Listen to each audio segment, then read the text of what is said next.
Mesdames, Messieurs, bonsoir et bienvenue à cette grande édition d'information sur la télévision Labari.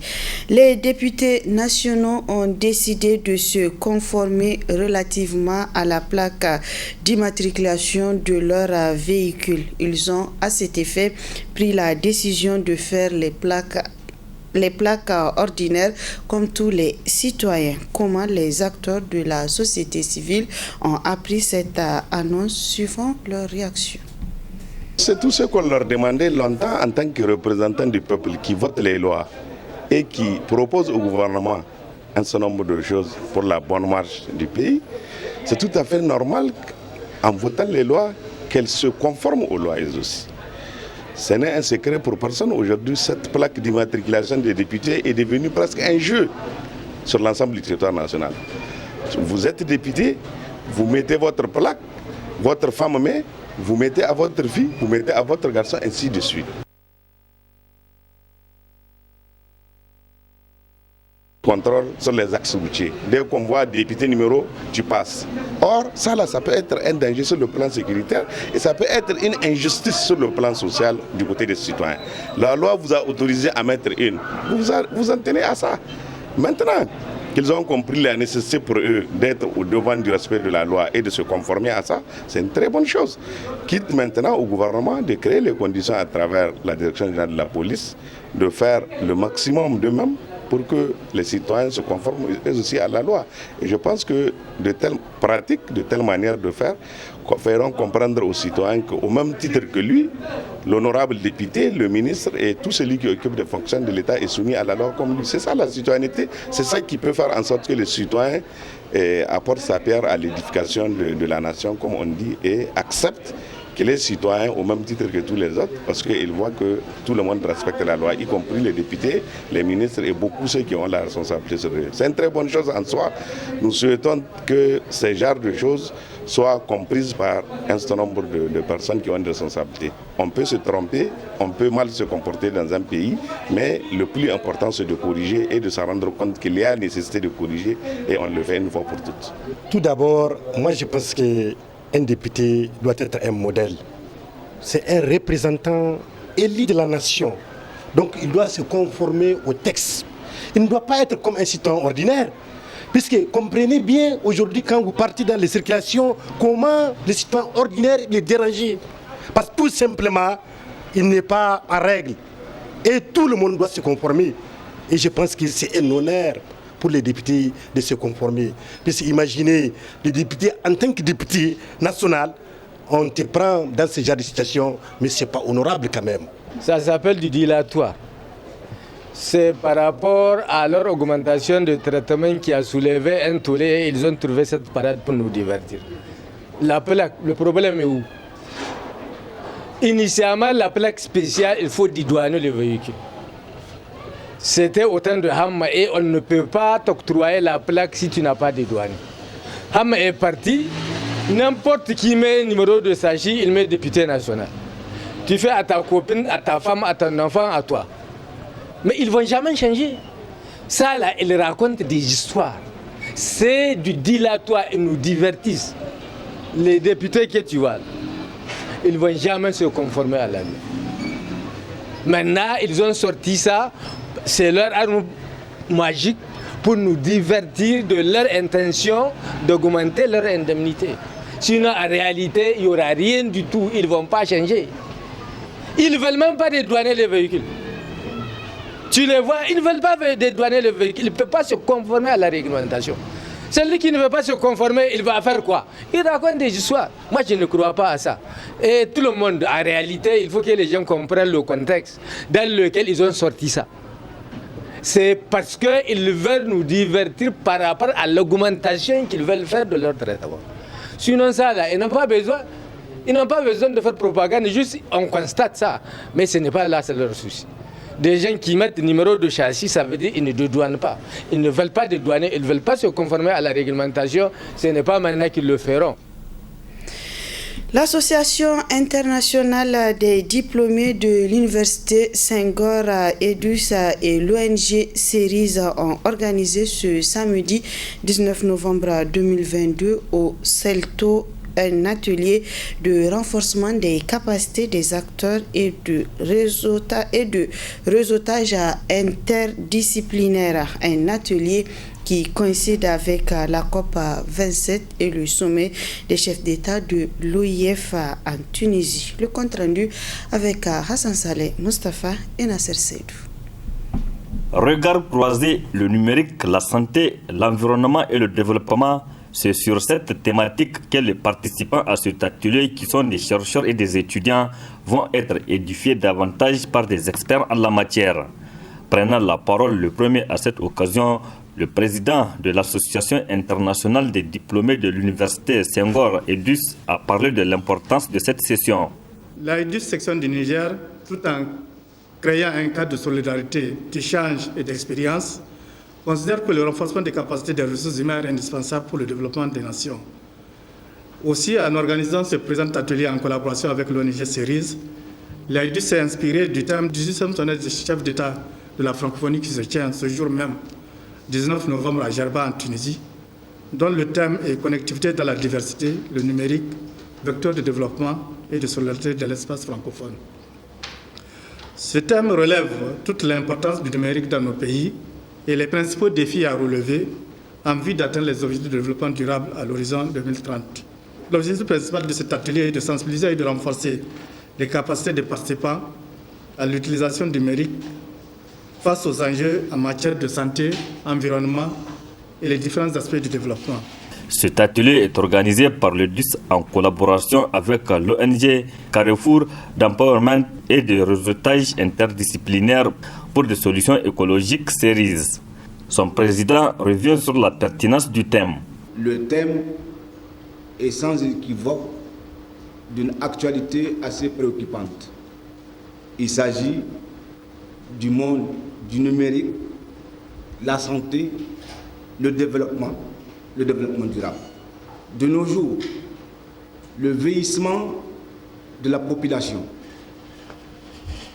la démographie galopante, les inégalités en termes de répartition géographique font en sorte que le secteur de la santé a un rôle important à jouer.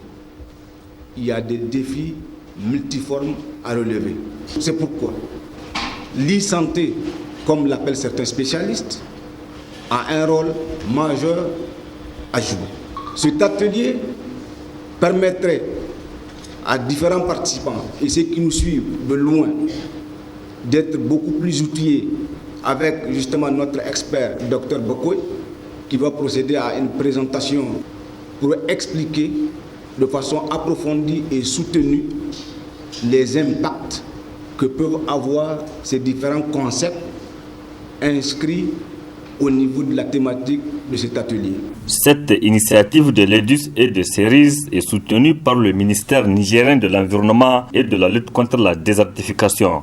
Cette rencontre se tient quasiment à la fin donc, de la COP 27 et à quelques jours donc, de la COP 15 sur la diversité biologique qui va se tenir du 7 au 19 décembre à Montréal, au Canada.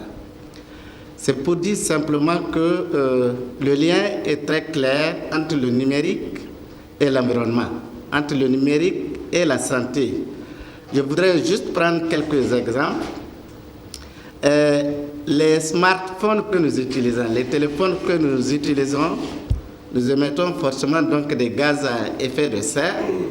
Et lorsque aussi dans leur utilisation, nous ne procédons pas au reconditionnement, nous produisons beaucoup de déchets.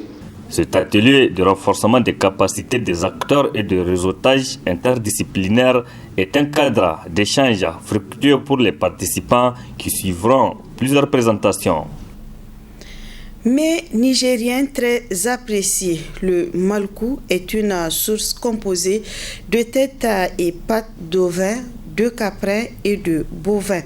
La vente des têtes et pattes d'animaux est une activité génératrice de revenus, en tout cas pour ce jeune rencontré par Labari Pantassa Web TV. Traités et revendus par les jeunes à Niamey, les pâtes et têtes de mouton sont utilisées dans la préparation des mets typiquement nigériens, le malkou. Ce petit commerce, Maman Sani l'exerce depuis plusieurs années avec un savoir-faire. Ça fait plus de 10 ans que j'exerce cette activité.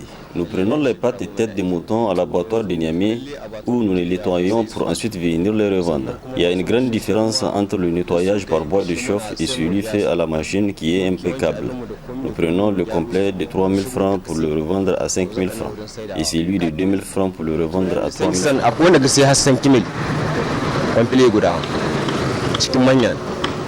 Une des difficultés à laquelle Maman Sani fait face dans ce commerce, c'est la conservation en cas de mévente.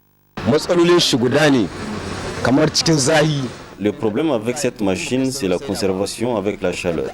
En cas de mévente ou de coupure d'électricité, nous sommes obligés d'endosser la perte.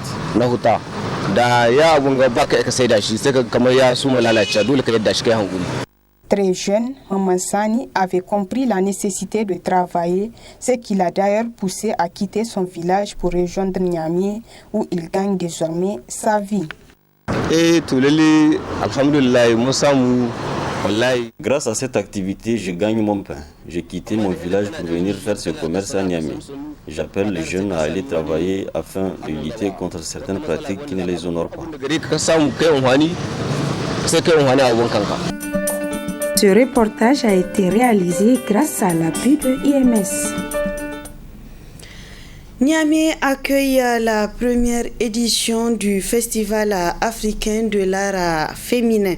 Le lancement officiel a eu lieu cet après-midi au Centre culturel Oumar Ganda, CCOG, en présence de la marraine du festival, Madame Kako Fatima, vice-présidente de la Commission nationale des droits humains, CNDH, et plusieurs invités.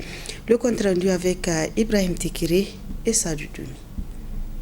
Je déclare lancer la première édition du Festival africain de l'art féminin et vous souhaite bonne chance à toutes les communautés. C'est la vice-présidente de la Commission nationale des droits humains CNDH, Mme Kako Fatima, qui a été choisie comme marraine de la première édition du Festival africain de l'art féminin FESTAF. Une édition qui a pour thème autonomisation de la jeune femme africaine, une voie sûre vers l'éradication de la pauvreté et une croissance économique inclusive. Je tiens à féliciter toute l'équipe qui a œuvré nuit et jour pour faire du festival FESTAF une réalité. Mention spéciale également à tous ceux qui ont cru et nous ont donné leur confiance, aux autorités, aux partenaires techniques, les femmes artisanes et à vous tous ici présents. Aux sponsors, nous réitérons notre envie de travailler avec eux, vu que nous venons de concrétiser ce rêve que certains jugeaient trop osé, voire utopique. De même, je ne saurais terminer sans remercier notre marraine qui, d'ores et déjà, a accepté d'être la marraine de FESTAF 2023. Plusieurs pays africains prennent part à ce festival africain de l'art féminin. Un thème d'une importance capitale pour la CNDH, car il cadre avec les objectifs de la promotion de la femme nigérienne. Je suis très ravi du choix porté sur ma modeste personne qui a été retenue comme marraine par les organisateurs. Soyez-en remerciés au nom de la Commission nationale des droits humains et à mon nom propre. La CNDH, à travers ses prérogatives, partage cette vision à travers l'engagement des autorités à créer les conditions de la participation et de la promotion de la femme et son engagement aux initiatives durables du pays, notamment l'autonomisation de la femme et de la fille dans toutes les sphères du développement. Le thème de cette première édition est d'une grande importance pour une institution nationale des droits humains et cadre parfaitement avec nos objectifs de promotion et de protection des droits humains. Après la photo de famille suivie de la coupure de ruban pour le lancement du festival, la vice-présidente de la CNDH a eu droit à une visite guidée des stands où sont exposés le savoir-faire des femmes africaines. Pour la circonstance, les exposantes ont salué l'implication de la marraine, Mme Kako Fatima, femme leader, vice-présidente de la CNDH, pour son implication dans l'avènement du Festival africain de l'art féminin. Du sport dans le cadre de la journée FIFA réservée aux matchs amicaux, le MENA du Niger se trouve en Turquie pour livrer 2 matchs contre la Libye et le Gabon. À cette occasion, le président de la FENIFOOT en partance pour le Qatar pour la Coupe du Monde a effectué une escale pour rencontrer les joueurs et leur livrer un message. On écoute le colonel-major Jibril Ahima Hamidou, président de la FENIFOOT. J'ai tenu à faire un stop étant sur le chemin de Doha pour l'ouverture de la Coupe du Monde de la FIFA pour adresser un message en tout cas à l'équipe nationale A qui est en préparation, comme vous l'avez dit, pour la prochaine journée de mars 2023. Qui est très important pour nous, vous le savez très bien. Je tiens d'abord à remercier les autorités nigériennes, en premier lieu le président de la République qui est le capitaine du MENA et le ministère de tutelle pour les efforts qui sont en train d'être faits pour que nous puissions quand même compétir et avoir de l'expérience pour pouvoir mener à bien l'objectif que nous recherchons. Cela dit donc, je suis venu leur adresser justement ce message-là.